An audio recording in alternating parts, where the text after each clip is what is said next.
সুপ্রিয় দর্শক, এই মুহূর্তের সবথেকে বড় খবর। দর্শক, আপনারা সকলেই জানেন আর.জি. কর কাণ্ডে মহিলা চিকিৎসকের মৃত্যুর ঘটনায় রাজ্য রাজনীতি একেবারে তোলপাড়। এই আবহে গোটা দেশ জুড়ে চলছে আন্দোলন, চিকিৎসকদের কর্মবিরতি এবং শুধু দেশেই নয়, এই আর.জি. কর কাণ্ডের যে আন্দোলন, সেই আন্দোলন বিদেশের মাটিতেও ছড়িয়ে গিয়েছে। এই আবহে আর.জি. কর কাণ্ডের তদন্ত যত এগোচ্ছে, ততই নতুন নতুন তথ্য উঠে আসছে কেন্দ্রীয় তদন্তকারী সংস্থার সিবিআই আধিকারিকদের হাতে। কিন্তু সেই নতুন নতুন তথ্য কেন্দ্রীয় তদন্তকারী সংস্থার আধিকারিকদের হাতে উঠে আসতে দেরি হচ্ছে কেন? দর্শক, আপনারা সকলেই জানেন এই আর.জি. কর কাণ্ডের তদন্তভার প্রথমেই হাতে নিয়েছিল কলকাতা পুলিশ। এরপরই কলকাতা পুলিশের বিরুদ্ধে একাধিক অভিযোগ সামনে আসে। অনেকেই মারাত্মক অভিযোগ করে কলকাতা পুলিশের বিরুদ্ধে, বলে যে তথ্য প্রমাণ লোপাটের চেষ্টা করছে কলকাতা পুলিশ।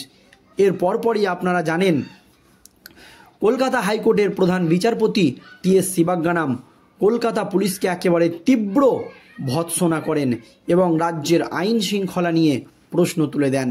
এর পরপরই কলকাতা হাইকোর্টের বিচারপতি তদন্তভার রাজ্যের পুলিশের হাত থেকে কেন্দ্রীয় তদন্তকারী সংস্থার সিবিআই আধিকারিকদের হাতে তুলে দেয়। তার পরপরই তেড়ে ফুঁড়ে অ্যাকশন শুরু করেছে কেন্দ্রীয় তদন্তকারী সংস্থার সিবিআই আধিকারিকরা। যদিও প্রথমে ধৃত সঞ্জয় রায় দাবি করেছিলেন যে তিনি এই নির্যাতিতা মহিলাকে খুন করেছেন, যদি চেঁচিয়ে সবকে বলে দেয় সেই জন্য এই দাবি কিন্তু করেছিলেন তিনি। তবে কলকাতা পুলিশের কাছে সেই দাবি করলেও সিবিআইয়ের থার্ড ডিগ্রি পড়তেই 180 ডিগ্রি পাল্টি মেরে একেবারে অন্য দাবি। তিনি বলেছিল যে আমি যাওয়ার আগেই সমস্ত ঘটনা ঘটে গিয়েছে। তাহলে একাধবার এক এক রকম কথা বলছে এই সঞ্জয় রায়। তবে সন্দেহর তালিকায় ছিল আর.জি. করের প্রাক্তন অধ্যক্ষ সন্দীপ ঘোষ। তাকে প্রায় প্রতিদিনই জেরা করছে কেন্দ্রীয় তদন্তকারী সংস্থার আধিকারিকরা। আর এর পরপরই সন্দীপ ঘোষকে নিয়ে একেবারে বিস্ফোরক তথ্য সামনে চলে এলো। দর্শক, একেবারে চাঞ্চল্যকর তথ্য। কেঁচো খুঁড়তে খুঁড়তে কিন্তু সন্দীপ ঘোষকে নিয়ে এবার কেউটে বেরিয়ে পড়ল। তাহলে কি আশঙ্কায় সত্যি হলো? কেন বলছি এ কথা? দেখুন দর্শক, কি তথ্য বেরিয়ে এসেছে, যা শুনলে আপনাদের চক্ষু চড়ক গাছ হবে।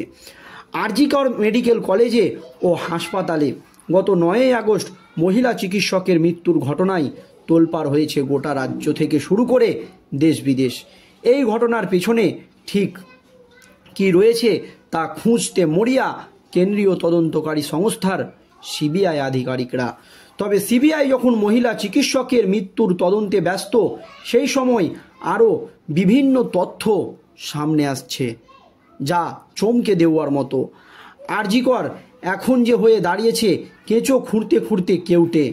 কেননা এই তদন্তে নেমে উঠে আসছে অন্যান্য বিভিন্ন ঘটনা, শুধু একটা ঘটনাই নয়। কি ঘটনা? আর.জি. কর কাণ্ড নিয়ে যখন সিবিআই তাদের মতো করে তথ্য সংগ্রহ করছে, তখন তদন্ত চালাচ্ছে, ঠিক সেই সময় কলকাতা পুলিশের হাতে এমন বিভিন্ন সব ভয়ঙ্কর তথ্য সামনে আসছে বলেই জানা গিয়েছে। বিপুল টাকা 9-6-এর ঘটনা ঘটেছে আর.জি. কর মেডিকেল কলেজে ও হাসপাতালে। আর এই সকল টাকা 9-6 এর ঘটনায় শুধু সন্দীপ ঘোষ নয়, পাশাপাশি নজরে রয়েছে আরও 5 জন। এখানেই একটি প্রশ্ন উঠে গিয়েছে, এই যে এত 9-6 বা দুর্নীতির ঘটনায় কি জেনে গিয়েছিল আর.জি. করের নির্যাতিতা? কি হয়েছে দেখুন দর্শক, চমকে দেওয়ার মতো তথ্য একেবারে। সূত্র মারফত যা জানা যাচ্ছে তাতে টাকা 9-6 করার এমন ঘটনা ঘটেছে কোভিডের সময়। কোভিডের তহবিল থেকে কেনা হয়েছিল বিলাসবহুল সব আসবাবপত্র। আবার এই সময় এই সুযোগকে কাজে লাগিয়ে সরকারের টাকায় বিভিন্ন ধরনের পরীক্ষার জন্য মূল্যবান যন্ত্রপাতি কেনা হলেও সেই সমস্ত যন্ত্রপাতি হাসপাতালের বদলে চলে গিয়েছে অন্য কোথাও। এই সকল মূল্যবান যন্ত্রপাতি মূলত পাচার করা হয়েছে বিভিন্ন নামি দামি নার্সিংহোমে।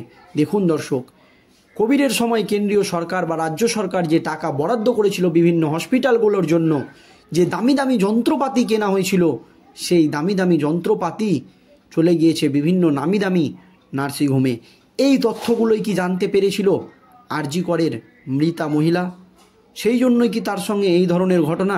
দেখুন আরও কী এমন সব একাধিক অভিযোগ এনে সম্প্রতি উত্তর কলকাতার টালা থানায় একটি অভিযোগ দায়ের হয়েছে।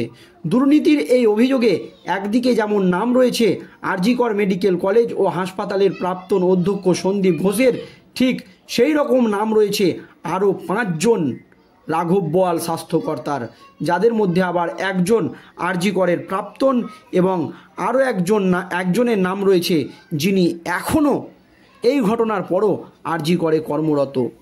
এর পাশাপাশি অনুমতি ছাড়া হাসপাতালে food stall, cafe, canteen complex ইত্যাদি তৈরির টেন্ডার ডাকা হয়। সবচেয়ে বড় বিষয় হলো এই সকল টেন্ডারের বিষয়ে বিশেষ 3 ব্যবসায়ী পান, যাদের কোটি কোটি টাকার বরাত দেওয়া হয়েছে। অথচ এই সকল বরাতের বিষয়ে স্বাস্থ্য ভবন অথবা মেডিকেল কলেজ কাউন্সিলিং অথবা ফিনান্স অ্যাকাউন্টেন্ট অফিসারদের কিছুই জানা নেই। এর পাশাপাশি পূর্ত দপ্তরকেও কিছু না জানিয়ে বিদ্যুৎ সহ অন্যান্য কাজ করা হয়। এছাড়াও হাসপাতালের পার্কিং থেকে আদায় করা টাকা সরিয়ে নেওয়া সহ নানান ধরনের গুরুতর অভিযোগ সামনে উঠতে শুরু করেছে। একেবারে দুর্নীতিতে ছেয়ে গেছিল এই আরজি কর। আর অভিযোগ করা হচ্ছে এর নেপথ্যে কে ছিলেন? সন্দীপ ঘোষ। এটা কিন্তু অভিযোগ মাত্র, সেটা প্রমাণিত হয়নি, তবে মারাত্মক অভিযোগ। আর তার সঙ্গে ছিল আরও 5 জন রাঘব বোয়াল। তবে এখানেই প্রশ্ন উঠছে, আরজি কর কাণ্ডের যে এত দুর্নীতি বা কোটি কোটি টাকার দুর্নীতি হয়েছে, সেই সমস্ত দুর্নীতির কথাই কি জানতে পেরেছিল এই মহিলা নির্যাতিতা? এই রকম প্রশ্ন একটি উঠে গিয়েছে দর্শক। সেই জন্যই কি তাকে দুনিয়া থেকে সরিয়ে দেওয়া হলো? এরকম প্রশ্ন উঠে যাচ্ছে দর্শক। এই নিয়ে আপনাদের মতামত কি? অবশ্যই ভিডিওর কমেন্ট বক্সে জানাবেন। তবে এগুলো এখনও প্রমাণিত হয়নি, কিন্তু যে অভিযোগগুলো সামনে আসছে তা কিন্তু মারাত্মক এবং চমকে দেওয়ার মতো। আর এবার আরজি করের প্রাক্তন অধ্যক্ষ সহ এই 5 জনের পলিগ্রাফ পরীক্ষা করতে চলেছে সিবিআই। এবার কিন্তু ধীরে ধীরে আসল সত্যটা উদ্ঘাটিত হবেই। ধন্যবাদ দর্শক।